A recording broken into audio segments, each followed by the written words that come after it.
Hi amazing people! Welcome back to my YouTube channel. So continuation dito ng ating adventure dito sa Grand Canyon, and ngayon ay susubukan na natin yung isa sa mga pinakamataas or longest elevator rides dito sa China or dito sa buong mundo. So tara, samahan nyo ako. Sobrang mas enjoy pala siya kapag pahapon na. Nakita ninyo, daming gas. Ano yun? Ano yun? Parang gas ba yun? Panoramic elevator sa left side tayo. Guys, sharing lang, dito kami galing kanina. Ayan yung glass bridge. So imagine nyo from there, nandito na kami sa pinakababa sa bagsakan. Ayan. So inakyat or binaba namin guys mula dito sa bundok na to, nalandingan ng zipline, naghagdan kami hanggang sa baba. So mga good 15-20 or hanggang 30 minute na lakad yun, pero pababa naman. So tiring but fun kasi kapag di kayo mag-slide, yun yung gagawin ninyo. Kailangan ninyo talagang dumaan doon. So ngayon, babalik na kami dun sa group and kami ay akit naman ng elevator para mapakita ko sa inyo yung buong elevator ride.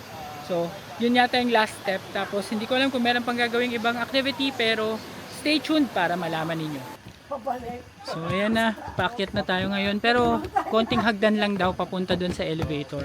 So, manageable na ito para sa amin. Ayan. So, pag-akyat nyo dito, ito na yung elevator ata. I think ito na yung elevator. Pero bakit parang si Jason papunta pa rin sa hagdan?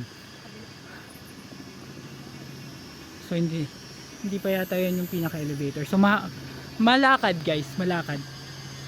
Kaya talagang ihandaan niyo yung inyong sarili physically. Kasi nga maraming lakaran dito. Ayan, akyat na naman tayo dito, tapos pag ganun ata, tas pakyat tong, feeling ko may elevator dito dyan sa loob nyan. And so yun yung ating kailangan, kasi natin makabalik doon sa Grand Canyon skywalk para ma-meet yung group, and nandun sila banda, so we have to go back there guys. Dito sa platform na inaapakan ko, ito mismo yung bagsakan, kung bagsakan, ang pangit ng term, pero ito mismo yung floor na makikita dun sa skywalk. Ito mismo yun. So, ganun kami kababa ngayon. Sa pinakababa talagang parte. So, ang galing lang kasi hindi ko ina-expect na talagang makakarating kami sa pinakababa. And show ko lang din sa inyo guys, yung nilakaran naming trail. Ayan, yung trail na yan hanggang dun sa pinakataas. Dun kami nang galing. Yan. So, medyo challenging siya kapag di ka nag-slide. Kaya ako talaga personally gusto ko mag-slide. Kaso hindi siya talaga na-offer sa amin. So wala kaming choice kundi maglakad. Sinamahan ko na lang. Ito, itong kasama namin, 61 na yan, si Mami. Pero talagang, ayan, zipline. And this is our tour guide, Jason. So, hintay tayo ng elevator guys, paakyat. Okay guys, so lakad pa rin kami pabalik dun sa longest elevator. So dito kami galing. Pero dito nag-elevator na kami para makarating dito sa stage na to. So sasakay pa kami ulit ng elevator, pero hoping na yun na yung longest elevator. Sana. Makakailang steps kaya tayo today, malalaman natin mamaya. Yun ang glass bridge guys. Ganda. Ganda niya pag sa taas, so kala mo talaga sirang kala mo hagdan na, kala mo ladder. Pag tinignan mo, para siyang ladder. Galing, no? Galing. Ayan, salamat. Ayun, may aircon na. Eto na. Pupunta na tayo sa panoramic elevator. Panoramic elevator na po. Yung mataas. Yung may panorama sa loob. Okay. Buti malamig na dito sa part na to guys. 2 kilometers lang po to. Hindi na naaano ha. Hindi na natapos no. And so, grabe, hulas na ako.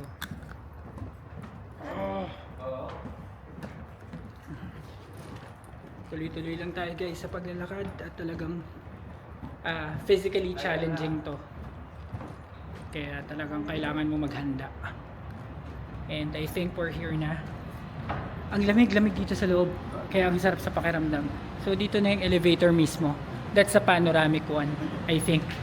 And I'm hoping it to be. Is this the panoramic elevator? Yeah. Oh no, not yet. Oh, hindi pa daw. Ayan guys, so finally, eto na ang ating panoramic. Hoping. Yung bridge, yes. Eh, pero din ako na shoes. Meron po, may nakalatag na shoes doon sa pagpabalik. Papayat. Nakasabay ako. So, may walking trail, panoramic elevator sa left side tayo. Ayan, dito po, ito po yung nilanding natin kanina. Diyan po tayo lumanding. So guys, dito kami lumanding kanina sa zipline sa kabilang side na yun. So, since nakabalik na kami sa side na to, sa paglalakad. Ayan. So, pa-elevator na kami. So guys, last na tong trail na to, taas yun yung elevator. So, sa wakas. Grabe, let's go. So guys, ito na ang elevator. Panoramic elevator. So wait lang natin yung iba. Ay, ang bilis. Alright guys, ito na yung highest elevator. Oh. Ay, mali. Ayan. Grabe yung baba. Sige, Joe. Mas maganda to kung ano Oo. kung see-through yung ilalim, kung glass din Oo, ay nakakaba yun. Yun na yun? Oh, dyan tayo. Okay, we're here. Baba tayo. Sumakit tayo. Wala akong 1 minute ulit. Ayan guys, so 40 seconds lang yung yung panoramic elevator. Water. Yan. So kami na lang naiwan dito. Na kay mami na yung kandado ng buong. Ayan, o yan. Yan yung mga kasama natin. Ayan. Sa vlog. AJ's vlogs. Ayan, mga kasama natin. Kami lang pong 5 yung nag-zipline. The rest andun sa bus. De joke lang. So, ayan, power 5 daw. Pero sobrang challenging talaga. Sana ang suggestion namin or suggestion ko sa inyo, kapag kayo ay mag-zipline, mag-slide talaga kayo. Yun talaga. Kasi kung hindi kayo mag-slide, talagang abutin kayo ng siyam-siyam sa paglalakad. So guys, essentially, yung way nyo papunta hanggang dun sa zipline, same way pabalik. So lahat ng mga pinagdaanan nyo papunta, babalikan nyo siya. So pagdadaanan nyo rin. Only it's the other way around. Kung pababa kanina lahat, ngayon mga paakyat naman, ganun. Pero lahat yun madadaanan ninyo. And since pahapon na nga, less na yung tao, medyo nasa solo namin yung mga spots sa picture. Yun yung pinaka-consolation niya. So guys, balik na kami dito sa glass bridge. Pero scan ulit muna yung passport para makapasok ka. Oops, nagkaka-error yung passport. Ayan, check lang natin. Alright guys, so magsasuot lang tayo ulit ng shoes para tayo ay makasakay. Thank you. So guys, tong sky bridge, ito na. Ayan, solong solo. Okay, so picture na naman daw ulit. Ayan. Oo nga guys, yung clouds kitang kita dito sa Dito pero kita yun. So guys, one last look dito sa ating pinuntahan na glass bridge. Sobrang mas enjoy pala siya kapag pahapon na. Nakita ninyo, wala nang crowd masyado. Mas makakapag-picture kayo. And then may yung reflection ng clouds, mas scenic, kumbaga. Pero, yan. Ngayon, meet na natin yung ating mga kasama sa tour. Hindi namin alam kung nasa na sila. Okay guys, so nakabalik na kami sa meet-up point. Nakapag-toilet na din. So, pabalik na kami sa bus ngayon. And overall, this experience is really enjoyable. Masaya siya and physically challenging and a bit exhausting din. So, yeah, nobody's there. So, I think any other, the others. So, yun, kailangan prepared kayo talaga physically, mentally. So, balik na tayo sa bus. So, tara. Guys, nasa labas na kami. No, thank you. And so, Nahanap na lang yung bus. Grabe. May isa pa tayong pupuntahan guys. Di pa tapos yung tour natin dito. Ito pa yung optional tour nga eh. Yung actual part ng itinerary which is yung Furong Town. Dito. Doon po sila pumunta. Ayun. Ayun si Francis. So, Furong naman yung next. Grabe, parang kailangan ko magpalit ng damit kasi sobrang pawis na rin. Pawis na rin yung damit. Kaya kung sakali nagagawin nyo yung ginawa namin, dala kayo ng pamalit na damit or mga pang protect against sun, pamunas ganyan, para masiguradong hindi tayo magkakasakit habang nasa trip. And like I just said, yeah, today will be a long day, everybody. Will be a long day. But I think we were just we did very well. Yeah, everybody cooperate. We were kind of waiting, and then later we will drive to our dinner place, which is not in the city. Not in the city. Okay. Like I say, we will drive to a small town, and then we were going to stay there overnight. Actually, after the dinner, we will also have a small activity in that ancient town. Okay, and you're going to see, for example, like one of the ancient king's palace. Okay, located on top of a waterfall. Guys, time check 7 PM here. Sobrang liwanag pa rin dito sa China. 7 PM na. Magka-time lang tong China tsaka Pinas. Yung mga video ginagawa ko yung mga views. Ganda ng lugar na to.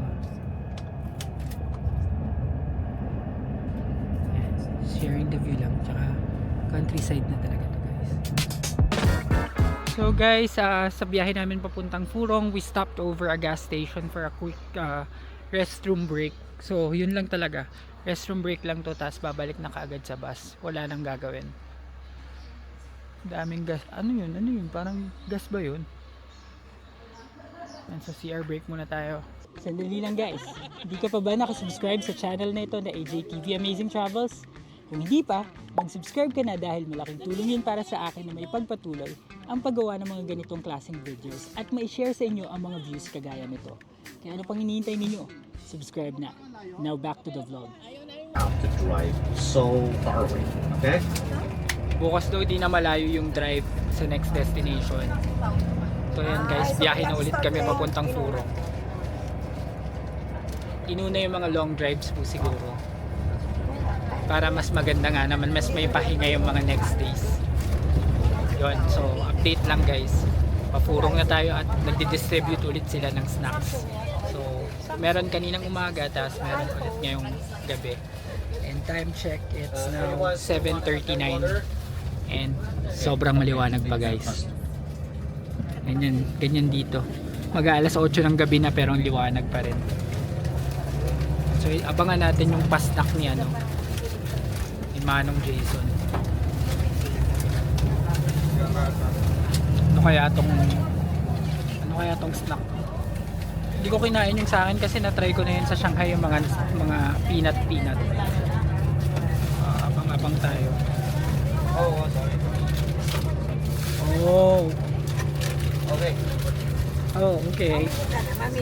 Ano po ba to? Papakita ko lang. So, ito rice crackers, tapos ito naman ay parang pistachio So parang eggnog ganun. So yan. So ito, may pastak na naman. So many of us keep asking me, Francis, when we're going to arrive? Where is that little town? Actually,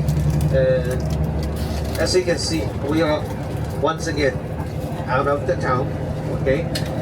We were heading to a town which is called Furong. Okay. Furong. And this town is named after a kind of flower town. Okay. Flower town pala yun. This town is quite famous because some of the Chinese movie it was filmed there and used a lot of I mean, the background, the scenes of those ancient buildings. Okay, especially those wooden buildings are quite nice to see. I mean, those traditional ones.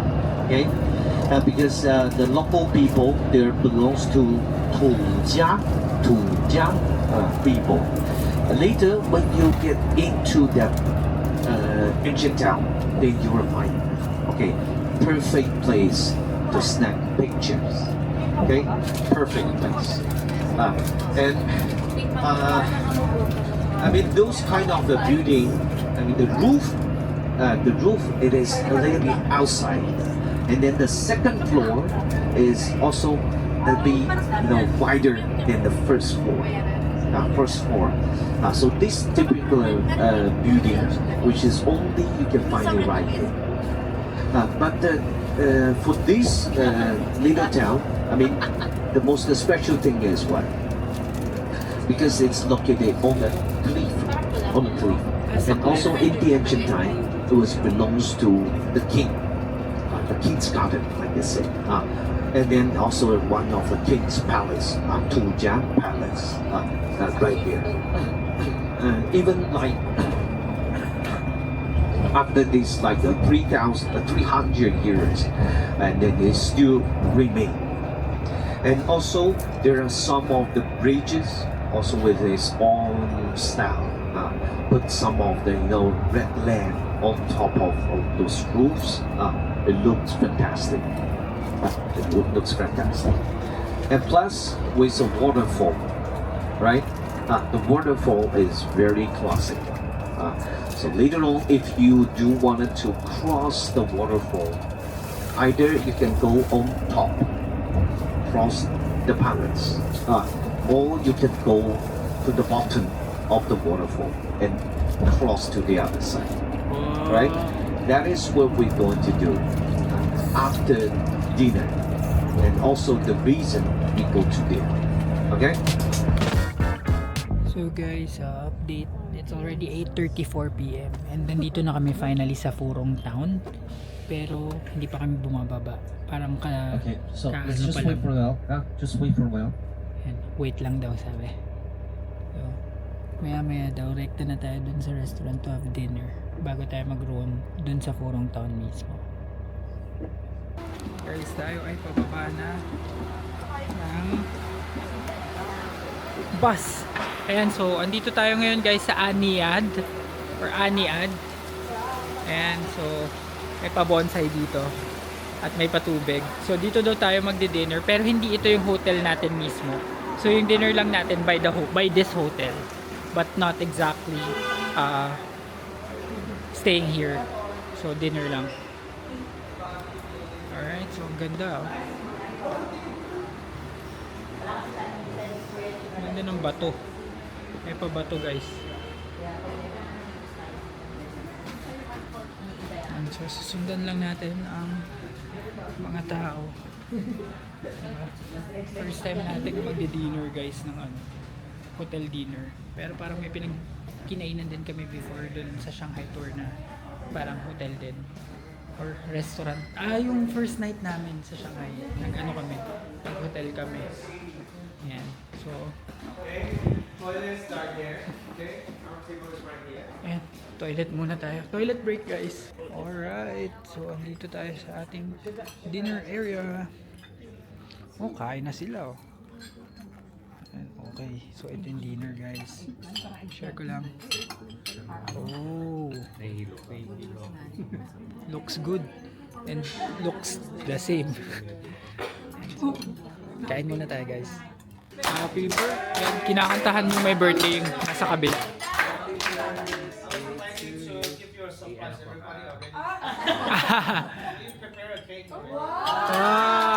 May pa-cake. Guys, binilihan ng tour guide namin ng cake yung may birthday.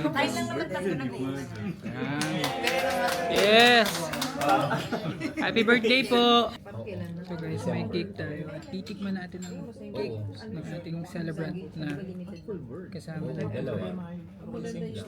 No, thank you. Who wants more? Once more. Kilos. Once more cake. Kasya naman, kasya naman. Okay, hindi din naman narinig yung mga nakapaligid. Ikaw lang naririnig. Naririnig po actually. Ay, nasalita talaga. Wala, walang Sorry naman. Titaste test lang naman tayo nitong cake. Switzerland, France. Fruity tapos hindi masyadong matamis. So, perfecto kapag ano, yung hindi ka masyadong mahilig sa matamis kasi kadalasan ng mga cake na natikman natin eh medyo matatamis talaga. Ito hindi masyado. So 10 out of 10. Kasi usually ang flight namin. Alright guys, so tapos na kami mag-dinner and enjoy naman yung dinner. And dahil dyan guys, i-end ko na muna ang vlog na ito. Maraming salamat sa lahat ng nanood ng episode na ito na ating China Vlogs. At kung nakatuto kayo, maraming salamat. And kung nagustuhan nyo ang video ito, please give me a like, comment, share, and subscribe to my channel. And do not forget to hit the notification bell para updated kayo sa aking future vlogs. See you sa next episode kung saan itutour ko kayo sa Purong. Yun lang guys, maraming salamat. Bye!